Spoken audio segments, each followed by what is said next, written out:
clutching its soles, in pain, in need. This one longing to be thinner, that one wants to get the girl, and do I help them? Yes, indeed. We're winging it today, lads.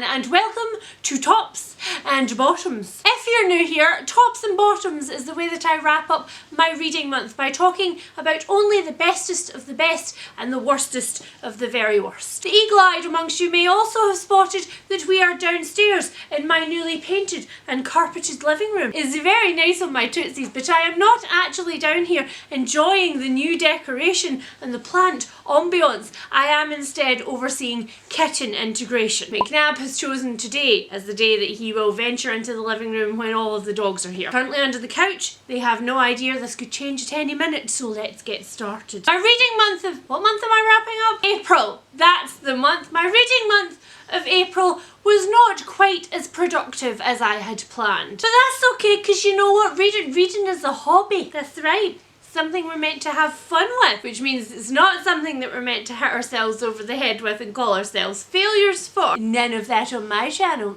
But April was also the month that I found a new favourite book of all time. It's a little bit of a controversial one, so let's just get to that one, shall we? So my first top of the month is The Bone Season by Samantha Shannon. This is a book that I had on my radar for literal years, but it is such a divisive book. So many people have so many big opinions about it, and it's definitely a genre-defying book. It does a little bit of everything, and that definitely does not work for everybody who reads it. Trust me, because I've read some of the Goodreads reviews and y'all are bitches. I mean, I like a good opinion, so keep them coming, but I disagree with you on all levels. I had a slightly added pressure bonus with this one, however, because it was gifted to me by the wonderful Ashley. And it's Ashley's favourite book of, like, ever. Like, her one desert island book. Just this book and some coconuts, and she's happy. When she heard that I hadn't read it but was interested in it, it turned up in the post, and I decided that I had to read it immediately, because otherwise it was going to do that thing where it sat on my TBR for ages, and then she would start to be like, I'm only kidding, she's lovely, she probably wouldn't have done that. Maybe, probably.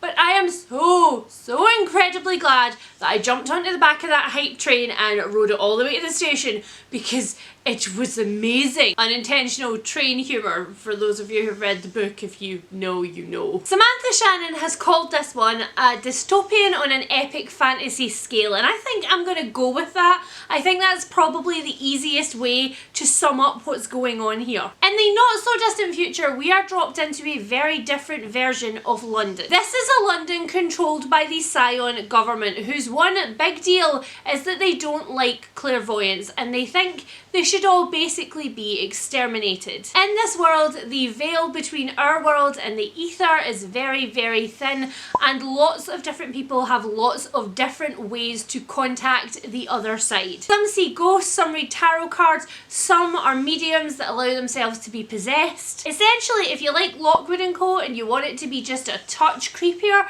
this is the book for you. We are introduced in this world to Paige Mahoney. Her father is very high up in the Scion government and has a very prestigious position, but she has decided that the Scion life is not for her. By day, Paige disappoints her dad by working a bar job, and by night, Paige works for the Seven Seals, an underground gang. London is full of these gangs of clairvoyants who really run things under the surface, but then one day Paige is heading home to visit her dad, and she gets on a train, and something very, very bad happens, and Paige, she's not coming home for a long time. I feel like that was a long synopsis to try and tell you about this book, but in reality that's barely skimming the surface of what this is. There are so many different things going on in this novel that it is absolutely impossible for me to condense them into just a small review. From page one of this book, I was so invested in the world.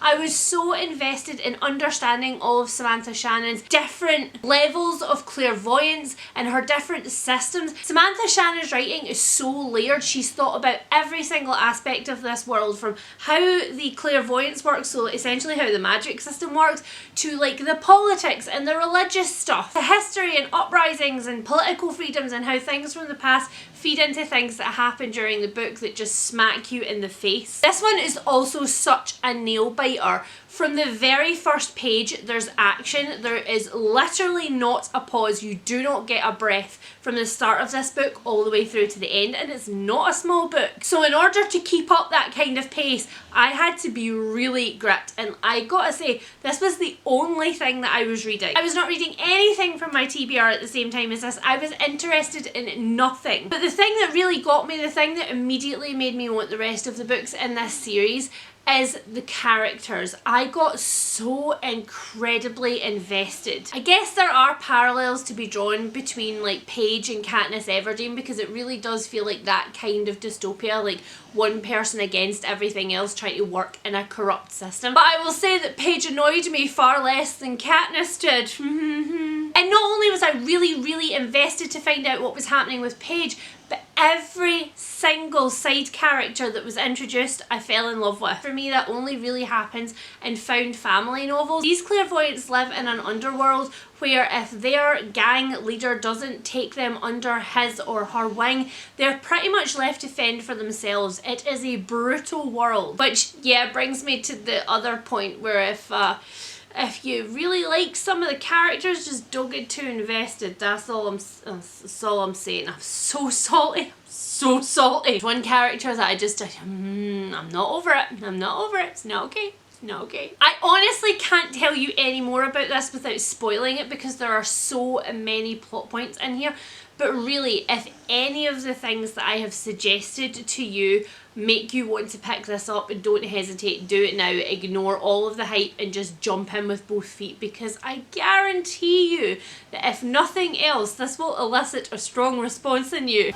Yeah, I know, a really strong response. Next up, let's have a bottom. A particularly annoying bottom, in fact. Cast your mind back to, I don't know, several months ago when I put The Hunting Party by Lucy Foley on my TBR. I picked it up in that month, I read the first chapter in it, and I got bored. But I thought to myself, maybe it's just me. And I put it down and I said, I will come back to that in good time. Well, apparently the good time was last month, and I shouldn't have bothered because I hated it. This one is essentially about a group of friends who go to spend New Year's Eve in a remote Scottish lodge. Everything about that sounds good to me, because in Scotland we take Hogmanay or Hug My Bum or New Year's Eve very seriously. A lot of celebrations are had during Hug My Bum. And so I was hoping that this book was going to have a bunch of people getting very drunk and then realising that there were dead bodies, and it kind of did have that. But unfortunately it also had a lot of boredom, because that's what happens. They have fun, they find a dead body, one of them is obviously a killer because they are now stranded conveniently in this lodge. I don't even know where to start. Let's start with the incredibly wooden dialogue. Every time a character talked to another character in this book, I cringed. It felt like the author didn't know what it was like to have a conversation with another human. There was a really weird mix in this, because the casual conversations that you would expect to find amongst a group of friends didn't feel casual. They felt really stilted and really odd. It was like the author was trying to be like, look how good friends these people are, look. That one's gonna kill that one and you don't know about it. Except I do know about it, Lucy, because I read the synopsis. This was another one where I felt like I didn't really believe that any of these characters actually liked each other, and if they did like each other, they were hiding it really well. I think that the actual dialogue was a good example of the other thing that's really wrong with this book, which is the pacing. The pacing was just so off in this one. Moments that should have been quite like nail-biting were really plodding and they took a long time to play out. I had literally lost interest in the scene by the time that we were halfway through it. This one only takes place over 3 days, and you would expect that if you're going to have a really like narrow time frame like that, there would be a lot of like punchy stuff to push you through, but nothing happens. Every time a point of view changed, I got really hopeful because I was like, oh, maybe I'll be more interested in this one.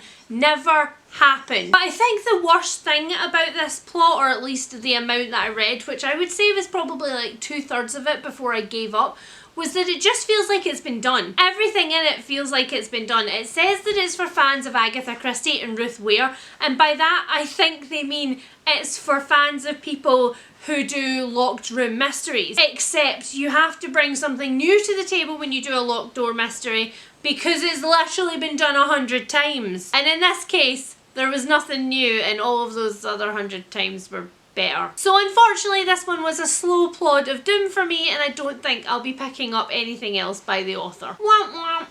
Luckily, next up we have an absolute top. A book that I regret so thoroughly putting off to this point, and I shan't make that mistake again. I shall go on and read the next one in the series. I am, of course, talking about The Governess Game by Tessa. This is the second book in the Girl Meets Duke series, and I can't explain to you how much I love the Duchess deal. I just can't. It's just one of the purest, bestest books I have ever read. I'm very articulate about it, aren't I? The tone of Tessa Dare's writing is something that just like completely swept me away. I find sometimes when I read historical romance that I end up suspending a lot of disbelief, and I never questioned anything, not a single moment in this. In order to understand the second one, we must first have a short recap. In the Duchess deal, we meet Emma. She's pretty down on her luck. She's a seamstress who's been stiffed for the fee for a dress, and she marches herself to the would-be groom, who is now no longer a would-be groom because the engagement. And she basically says, pay for the dress, and adventures ensue. Emma meets a group of friends in that first novel, and each one of the books in this series follows along with one of those women, which is very, very common for historical romance. And it's something that I love. It's a trope that I absolutely adore. I love following on new friends, but also getting to keep the characters that you really loved for just a little bit longer and seeing glimpses of their life as they progress. So anyway, this one is about Alexandra. She is a clockwinder by profession. She keeps all of the big shiny timepieces in these massive mansions running on the exact time. She prides herself on the fact that her customers have never lost so much as 1 minute in her care, but clockwinding is not exactly a lucrative business. So Alexandra is out trying to get more clients when she knocks on the door of Chase Renaud. It so turns out that she accidentally bumped into Chase at the end of the last book,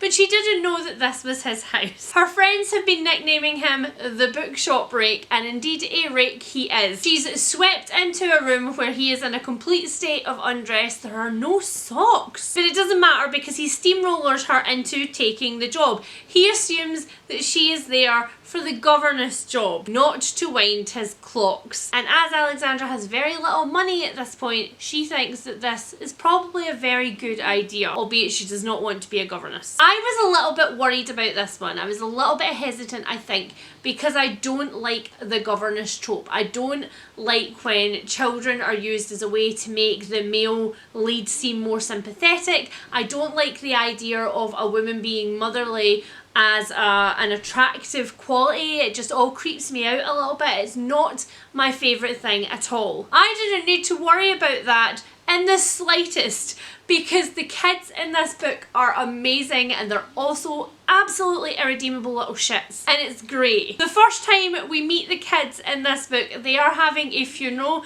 for one of their dolls who has unfortunately died from consumption in a very grisly manner, and who will be resurrected by tea time in order to die of something else equally disgusting by dinner time. I absolutely loved them. I loved that they hated a governess. I loved that they didn't particularly like Chase either, and I love that it was so difficult to teach them. I love the way that Alexandra had to find an inn. I'm not going to tell you what the inn is because it will spoil some stuff, but it was marvellous. It was pure genius. And the rest of my fears were completely wiped out by the fact that Chase sees nothing motherly in Alexandra whatsoever. In fact, he doesn't want to see anything in Alexandra. He wants to continue on having sex with most of London society women and not getting caught. And Alexandra, who has pretty much consigned herself to the fate of being a spinster who will probably have to work for her living for the rest of her life, doesn't particularly find him attractive. She does, however, see an opportunity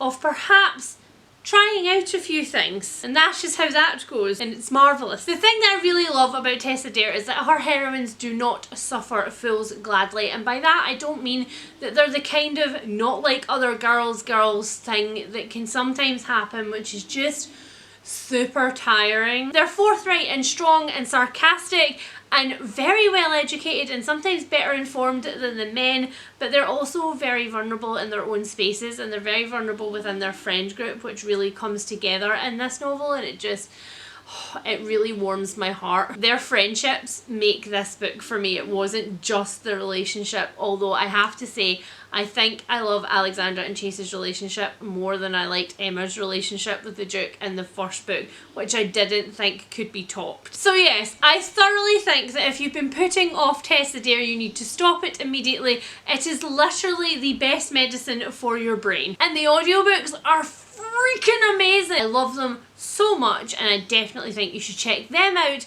if you think that this might be nice as a steamy audio listen. And finally, we're ending on a not so positive. We're ending on a bottom, and I really should plan this better, shouldn't I, Marpo? We really should be ending on a top, but here we are. And I'm really sad about this one because this bottom is Here the Whole Time by Victor Martins. This one is queer, fat, positive, contemporary YA, and I wanted so badly to love it. I cannot tell you how many shots I gave this. I picked this up on a complete whim this month because I really wanted a short contemporary queer story. That was just the thing that was in my head, and my hand went to this one. I really didn't enjoy it. This one is about Philippe. He has always been fat. He knows that he is fat and he is fine with it. He would just love it if the rest of the world would stop drawing attention to it. What's worse, he knows that he is fat and he is also queer. And those two things don't go very well at high school, if you know what I'm saying. There's understandably a lot of bullying in Philippe's life, and he talks quite a lot about it, and that is like the majority of the beginning of the story. And then his mum tells him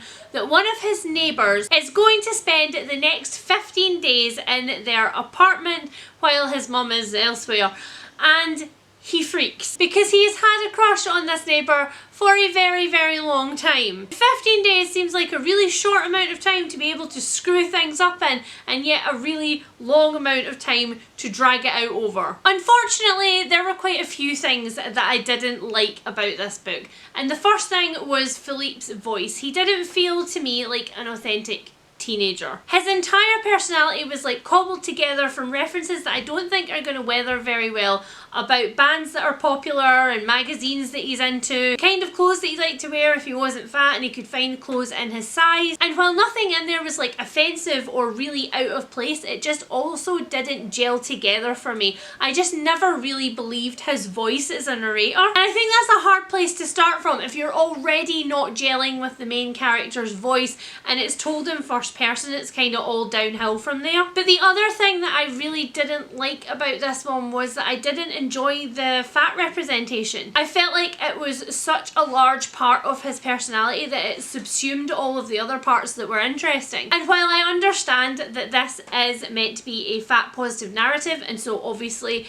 it focuses on being fat and what that is like for him at this age in this setting, it also felt like it was just an issues book, and it was a lot of telling you how he was different and not a lot of actually like showing you. And again, this is another one where it's a really short book. Like, it's a really short book and I still somehow felt like the pacing was just really off. There were some really unreasonably slow parts, but there were also some parts that just like flew by that I felt like could do with having another whole chapter devoted to them. So yeah, unfortunately this one just didn't work for me. I have read other books that have done similar things that have done it better, but I admit that it looks like I'm pretty much in the minority for this one. Lots and lots of people have liked it, so if you're thinking about picking it up, maybe still do so, because there was nothing like overtly awful about this. It was just that I didn't gel with it. It wasn't for me. And that's it, guys. It was a pretty short reading month for me. There were a few other things, but nothing that qualifies as a top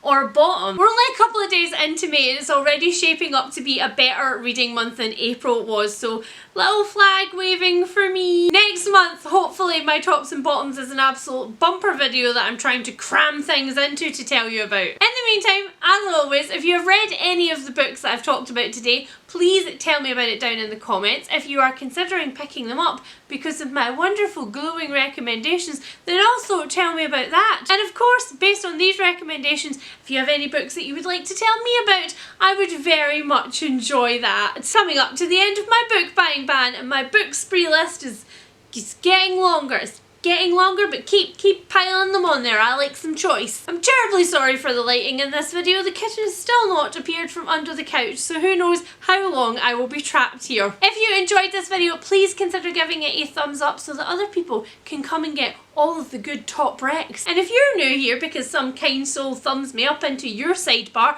then please consider sticking around and hitting the subscribe button for more salty bottomy opinions. And I will speak to you guys soon. Bye! How do people do this? How do people manage to talk and also finish their tea before it goes cold? I don't think I've ever achieved that in my entire life.